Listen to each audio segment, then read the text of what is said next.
ஹரே கிருஷ்ணா. ஓம் நமோ பகவத்தே வாசுதேவாய. ஹரே கிருஷ்ணா. ஸ்ரீமத் பாகவதம் ஸ்கந்தம் 9 அத்தியாயம் 20 பூர்வம்சம் என்னும் தலைப்பில் பதங்கள் 24, 25, 26. பதம் 24.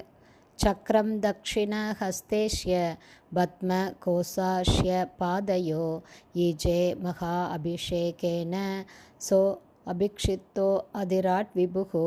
பதம் 25. பஞ்சாசதாமேத்யைர் கங்காயாம் அனுவாஜிபி மாமதேயம் புரோதாய யமுனாம் அனுச்ச பிரபு. பதம் 26. அஷ்டசப்ததி மேத்யாஸ்வான் பபந்த பிரதத்வசு பரதஷ்யஹி தௌஷ்மந்தேர் அக்னிஹி சாட்சி குணே சிதம் சஹஸ்ரம் பதவசோ யஸ்மின் பிராமணா கா விபேஜிரே. ஹரே கிருஷ்ணா. இதோட டிரான்ஸ்லேஷன் போன ஆடியோவில் பார்த்துருக்கோம். பேலன்ஸ் இப்போ பார்க்கலாம். இந்த கலியுகத்தில் வேதங்களால் கூறப்பட்ட யாகங்களை செய்வது மிக மிக கடினம். அதனால் புத்திசாலிகள் பகவான் ஸ்ரீ சைத்தன்யரால் ஆரம்பித்து வைக்கப்பட்ட சங்கீர்த்தன யாகத்தை செய்ய வேண்டும். அதனால்தான் வேதங்கள் யக்ஞைக சங்கீர்த்தன பிராயைர் யஜந்தி ஹி சுமேதசக என்று சாஸ்திரங்கள் சிபாரிசு செய்கிறது. கிருஷ்ணவர்ணம் த்விஷா கிருஷ்ணம் சங்கோபா சங்காஸ்திர பார்ஷதம் யக்ஞைக சங்கீர்த்தன பிராயைர் யஜந்தி ஹி சுமேதச. இந்த கலியுகத்தில் போதுமான புத்தியுடையவர்கள் தமது சகாக்களால் சூழப்பட்டுள்ள பகவானை சங்கீர்த்தன யாகத்தின் மூலமாக வழிபடுவார்கள் என்று ஸ்ரீமத் பாகவதம் 11வது ஸ்கந்தம் 5ஆம் அத்தியாயம் 32வது பதத்தில் கூறப்பட்டுள்ளது. யக்ஞங்கள் செய்வது மிகவும் அவசியம். இல்லையென்றால் மக்கள் பாவச் செயல்களில் சிக்குண்டு பெரும் துன்பங்களுக்கு ஆளாவார்கள். எனவே உலகம் முழுவதிலும் ஹரே கிருஷ்ண மகா மந்திரத்தை பாடும் முறையை அறிமுகப்படுத்தும் பொறுப்பை இந்த ஹரே கிருஷ்ண இயக்கம் ஏற்றுக்கொண்டுள்ளது. இந்த ஹரே கிருஷ்ண இயக்கம் கூட மிகப்பெரிய யாகம்தான். ஆனால் யக்ஞ பொருள்களையும் தகுதியுள்ள பிராமணர்களையும் சேகரிப்பதிலுள்ள சிரமங்கள் இதில் இல்லை.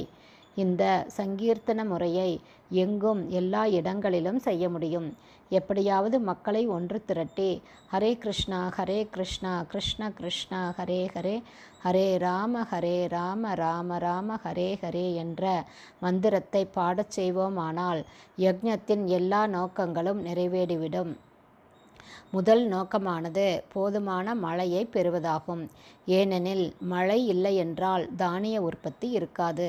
அன்னாத் பவந்தி பூதானி பர்ஜன் யாத்தன்ன சம்பவக.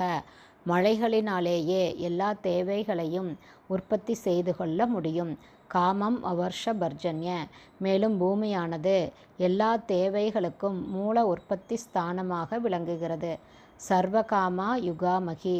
எனவே முடிவு என்னவெனில் இந்த கலியுக மக்கள் தீய உடலுறவு, மாமிசம் உண்ணுதல், குடிப்பழக்கம், சூதாட்டம் ஆகிய இந்த 4 பாவச் செயல்களிலிருந்தும் விலகி இருக்க வேண்டும்.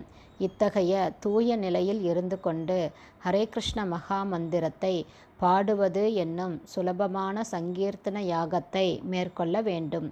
அப்படி செய்வதால் வாழ்வுக்கு தேவையான அனைத்தையும் இந்த உலகம் உற்பத்தி செய்யும். இதனால் பொருளாதாரம், அரசியல், சமூகம், சமயம், பண்பாடு ஆகிய விஷயங்களில் நிறைவை பெற்று மக்கள் மகிழ்ச்சியுடன் வாழ்வார்கள். அனைத்தும் சரியான முறையில் நடக்கும். ஹரே கிருஷ்ணா. ஸ்ரீமத் பாகவதம் ஸ்கந்தம் 9 அத்தியாயம் 20 பூர்வம்சம் என்னும் தலைப்பில் பதங்கள் 24, 25, 26 ஸ்ரீல பக்திவேதாந்த சுவாமி பிரபுபாதாவின் விளக்க உரை இத்துடன் நிறைவடைந்தது. ஹரே கிருஷ்ணா. ஸ்ரீல குருதேவுக்கு ஜெய். பிரபுபாதுக்கு ஜெய்.